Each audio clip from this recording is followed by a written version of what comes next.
create a webhook in Delta Exchange. In this video, I'm going to share with you how you can create a webhook in Delta Exchange. So to get started, first log into your Delta Exchange account and navigate to the API section in your account settings. You'll find an option to create a new webhook. This webhook will allow you to send real-time data from Delta Exchange to an external service such as a trading bot, custom script, or notification system. To create the webhook, you'll need to specify the URL where Data Exchange will send your trading data. You can use a service like May.com, Zapier, or even a custom API endpoint to process the data. Make sure your webhook endpoint is prepared to handle the incoming data and that it follows the correct format for the specific API or automation you're using. Once your webhook URL is set, you can define the events you want to trigger the webhook.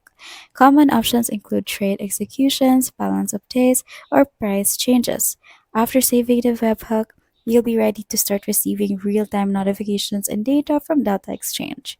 Webhooks are great for automating your trading workflows and connecting Data Exchange with your other platforms for seamless integrations. And that's how you create a webhook in Data Exchange.